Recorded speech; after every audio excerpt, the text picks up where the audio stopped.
So it's about finding the sweet spot in the medium and the mode that you really enjoy doing over the long term, because you want to play a not quite a decade long game with this, but of course like a long game. The more people see you, the more they associate with your brand, the better it's going to be for you because you're just popping up. It's like serving impressions on a Facebook ad. And so when it comes to content creation, we oftentimes think there's a certain formula, and oftentimes the secret is there is no secret except being yourself and giving people what it is they want. People don't just buy into what you do, they buy into who you are. Unapologetic authenticity. Build connection. Amazing, dude. Give me an update on James. How you doing, brother? Oh, man. Yeah, pretty good. It's been an epic 4 weeks. Tell me about your epic 4 weeks. So I just had a bit of a review the other day. So since we started, 7 new clients. Amazing. And those are 7 one-to-one clients, right? At a couple of grand a month. Yeah.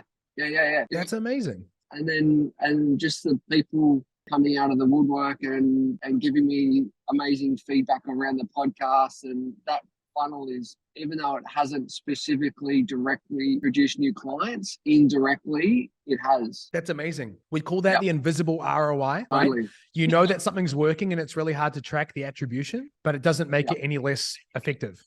Yeah, so just getting SMSs from people saying, about the podcast, loving it, great show, keep it going, even though they're not the avatar, but still getting viewed, so which is great. Yep, I love it, man. That's amazing. And so 7 clients. So where's our monthly recurring revenue at?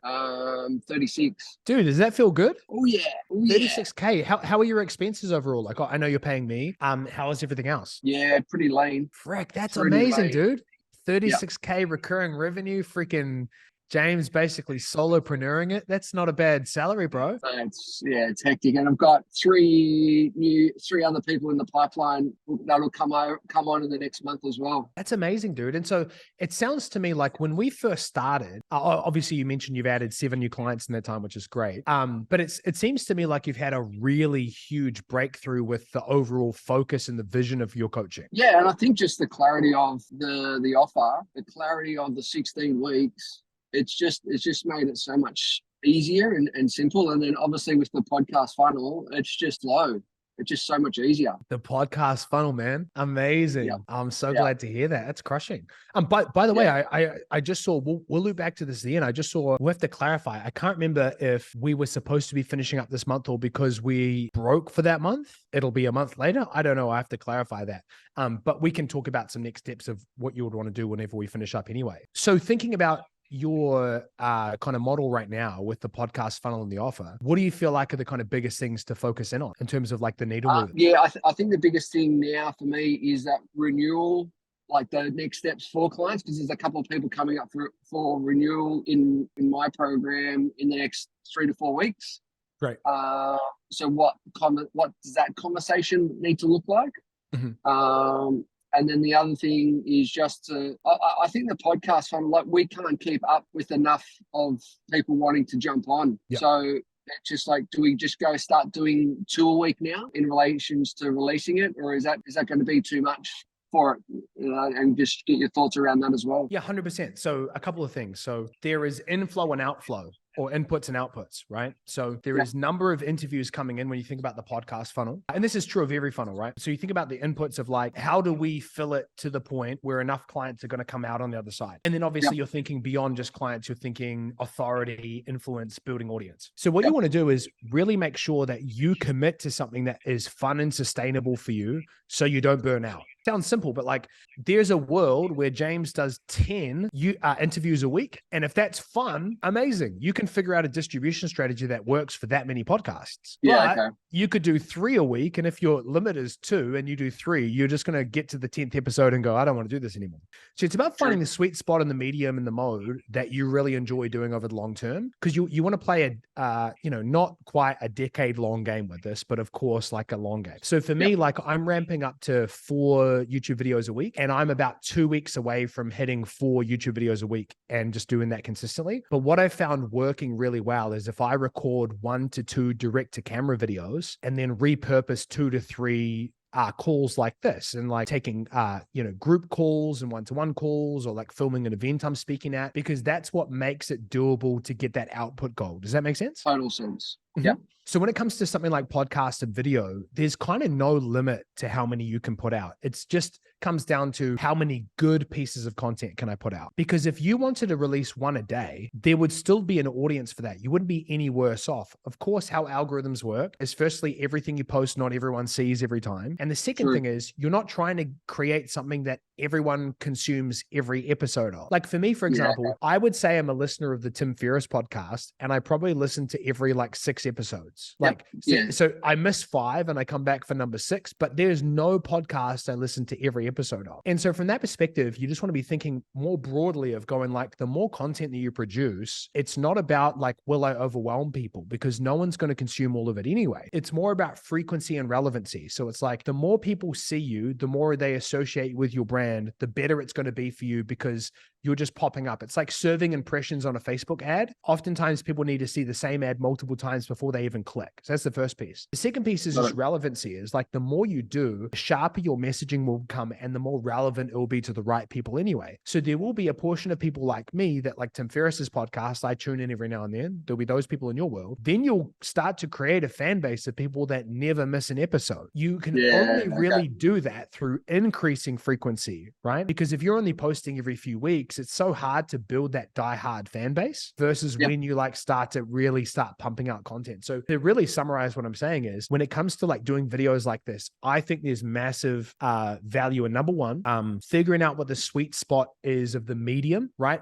Even the type and style of interview. Like if you don't enjoy just asking questions, you want it to be a conversation, that's something to keep in mind. And the second thing is what's a number that I can commit to doing sustainably and consistently for a long time. And if the higher the number, the better, but also whatever number suits you is the best number, if that makes sense. So yes, it would be better to do 5 than 2, but if you can only do 2, that's better than 0. Yeah. Okay. Got it. So what's your gut? What's your gut with like your plan with this? I reckon if I can shoot 4 a week and release 2 a week, that will also give me buffer. Yep. So if something does come up and like I'm away or I can't get to any recording, at least it will give me a couple of weeks of buffer as well. Yeah, I think there's this fine balance in content creation between inspiration and preparation, right? If it's too prepared, it becomes stale. So like I was on a podcast recently and without naming names, right? The podcast is really interesting because they record,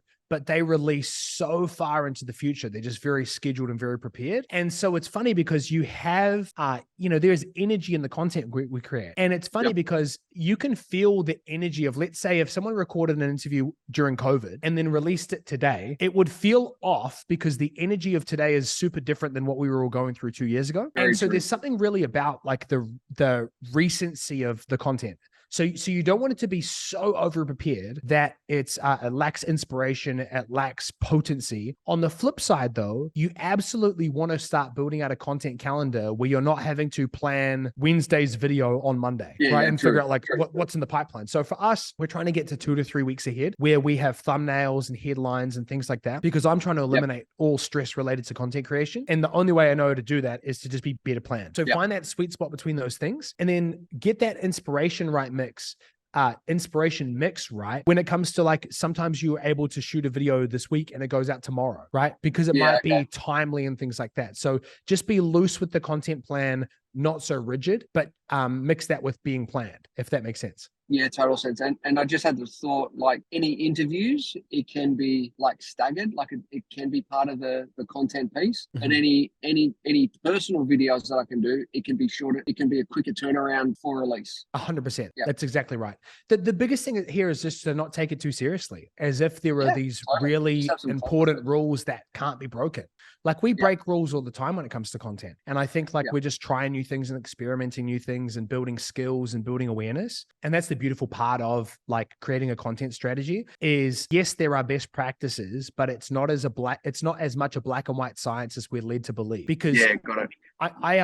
I was looking at someone the other day and there's this guy on YouTube and he's legit. It's not satire. It's not supposed to be funny. He's a young kid and he reviews food and he's fully dressed up in a suit, like an old timey suit, like a Tails type thing. And then he just sits in his car and reviews food. So he's in a car. He's wearing a suit. He's being 100% serious, like he's not playing character, and he's reviewing food, and the channel is blowing up, right? Nothing about what he's doing makes sense from a marketing perspective, in the sense of like, it's just quite off. It's a bit weird, but he's just a peculiar personality, and he's just being himself. And so when it comes to content creation, we oftentimes think there's a certain formula. And oftentimes the secret is there is no secret except being yourself and giving people what it is they want. And be consistent. Yes.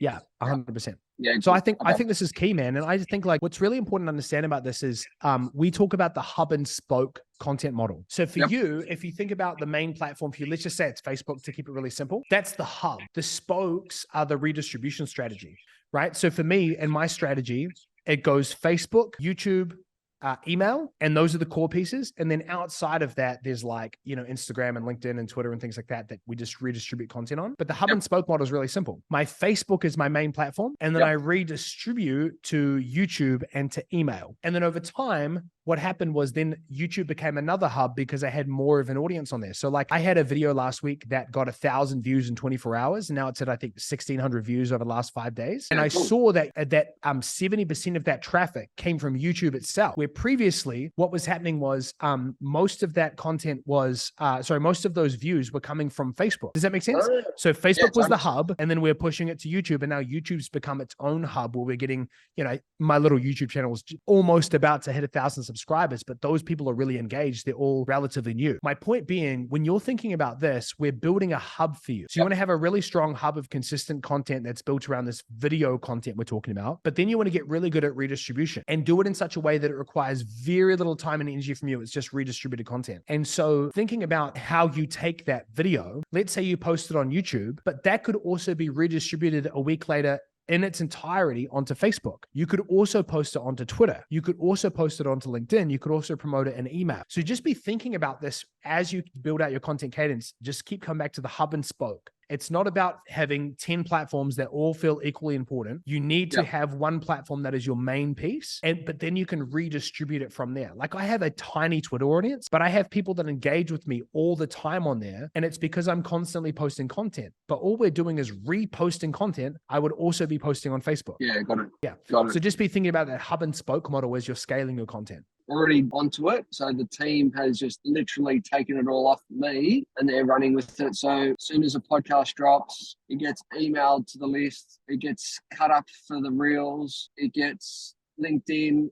It'll automatically go on Insta, but Facebook is the main hub anyway. Perfect. Cool. Yeah, that's great. And then the last thing I'll say is, on a really practical note, the way that you know how to manage this at scale is number one, just get your VA every week to send you a breakdown of audience and engagement across each platform. Ooh, so every Monday, my virtual assistant messages me and she gives me 7-day stats and 28-day stats across Facebook, Instagram, Twitter, LinkedIn, and email and YouTube. And so that way I can see total audience growth, total engagement. And firstly, it's a really great thing to just see how you're going overall. And then secondly, it's helpful to see what platforms are working best. So what's really interesting to me is like, I really like as a platform, Instagram. I really enjoy being on it. Facebook still crushes it though. Like I think, I don't know what my stats were of this last week. In fact, I can look at them right now, but it was something like, in fact, let me have a look at it right now.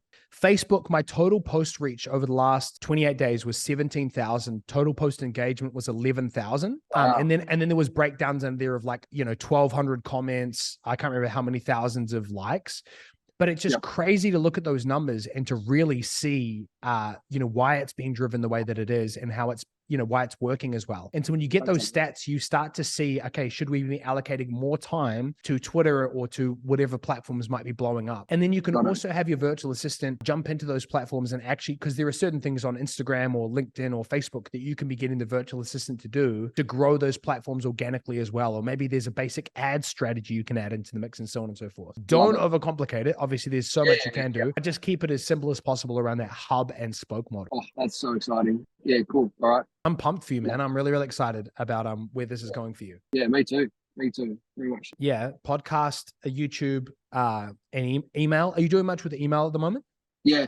So we do, there's an email that goes out when it drops, when an episode drops, and an article that drops as well. Article drops out every fortnight, and then weekly dropped That's it. great. So I think really, the answer with this particular piece is just keep doing what you're doing, and obviously we'll continue to refine it. I think the biggest things is like once you're starting the content, the first part is just do it, right? That's the pretty straightforward, but then it's refining it, right? So I think the next iteration for us for you is really looking at marketing, messaging, offer, so that you really start to own this space. Like there's two ways that you get to 7 figures in the next 12 months, right? The first way is you bro scale, right? Yep. You send a lot of messages, you build a team, you run some ads, you fill your call with calendars, all that fill your calendar with calls, all that kind of stuff. The second thing is you become known as a thought leader. And I think that's the much more appealing thing that aligns with who you are more. And that means that our marketing messaging has to be so much more on point. So I think it's not just having the strategy in place and doing it, it's us refining and optimizing it so that your offer, your messaging, your content all align really perfectly. So you own your space of becoming, for lack of a better term, massively lack of a better term, the Tony Robbins of the real estate space, or whatever it might be that you're trying to own, you know? Yeah, totally. Got it. Well, hey, let's, if you've got a couple of minutes now, I wanted to check in to kind of see where you wanted to go from here. So I just did the math in terms of our weeks together. I think we're in our last week. Firstly, I've loved working with you, dude, to help you get 7 recurring revenue clients on and get to 36K a month is just amazing. And if that's all we did together, it's honestly been a massive honor working with you. I know it's been highs and lows on the personal side. And so, I felt really grateful to be able to walk through this with you. Kind of a couple of options here. Obviously, first is we just wrap up and we virtually high five and see each other around in internet land. Number 2 is we do another round of one-to-one. So that'd just be 16 weeks at the current price you've been paying, which is $800 a week. Number 3 is you move from one-to-one into the community, and the community would be a year-long commitment. So you'd stick around in my world for a year. You get access to all of the content, obviously the weekly calls with me. I'm adding in another call as well that's Aussie friendly as well, which is Thursday afternoon every 2 weeks. So you've got 2 Aussie friendly times. Then we've got new content being dropped all the time. Like this morning, we did a full breakdown of how Grayson went from 0 to a 7-figure run rate in 4 months using Instagram. So literally went through his whole Instagram strategy. So there's trainings like that. And then obviously there's the in-person stuff that will also be virtual and things like that, and get the replays too with intensive. So a number of different paths there. What's your gut? Kind of what feels like it might be the best fit for you, dude? Probably the community at this stage. What does that look like dollars wise? Sorry, so it's $350 a week USD. Can I just sit with that for a little bit? Mm-hmm. Yeah. When do you want to circle back? When would be great for us to circle back? Maybe Monday. Amazing. Cool. Yep. Well, let me know if you have any questions in between now and then. Hopefully you get my vibe by now. There is zero pressure from me. You know, I would love to continue to work with you and help you move towards the 7 figures, but whatever you feel like you need to do, man, trust your gut on it. And thank you. And just let me know. All right. Sweet as. Thank you, bro. Dude, been amazing. We'll talk soon. Definitely. Thanks, mate. See you, brother. Bye.